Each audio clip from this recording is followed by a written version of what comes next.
Sa labas na ng Cebu Provincial Hospital, Bogo City, ginagamot ang iba pang biktima sa lindol dahil sa kawalan ng espasyo sa ospital. Pinili namang matulog sa plaza ng ilang residente dahil sa takot sa patuloy na aftershocks. May unang balita live, si Alan Domingo ng GMA Regional TV. Alan. Igan, nakaramdam pa rin tayo ng malakas na aftershocks dito sa Northern Cebu na nagdulot naman ng pangamba sa mga tao. Bakas pa rin ang takot sa mga residenteng nakaranas ng magnitude 6.9 na lindol dito sa Bugo, Cebu. Lalo pat nakaramdam pa rin sila ng mga aftershock. Kaya sa harapan ng Cebu Provincial Hospital, Bugo City, muna inaasikaso ang mga nasugatan sa lindol. Dito na rin sila nagpalipas ng gabi. Maliban sa pangamba sa mga pagyanig, wala na rin daw bakante sa naturang ospital. Sa dami ng mga isunugod na biktima ng lindol mula sa Bugo City at mga karatig bayan, may ilang residente rin ang piniling sa plaza sa lungsod sa Barangay Lourdes matulog. Isa sa kanila si Edeta de la Cruz. Sus, kahadlok, sir.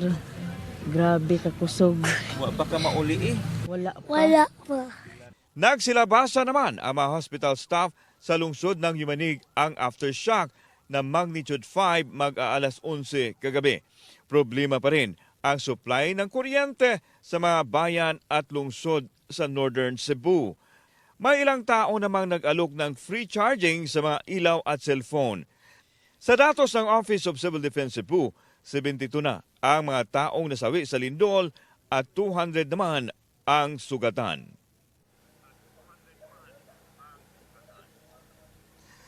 Igan, magpapatuloy ngayong araw ang search and retrieval operation sa mga nasawi sa lindol. Samantala, Igan, ngayon lang nag-inspeksyon na ang members ng PSG para naman sa nakatakdang pagbisita ni Presidente Ferdinand Bongbong Marcos Jr. dito sa Northern Cebu. Igan. Nasa plaza pa rin ba ngayon ang mga residenteng nagpalipas ng gabi, Alan? Igan, yes, yung mga kababayan natin doon nagpalipas sa mga open space like sa plaza dahil sa pangamba nila na sa mga possible na mangyayari sa kanilang mga bahay, kaya't mas minabuti nila na mas safe ang kanilang matutulugan.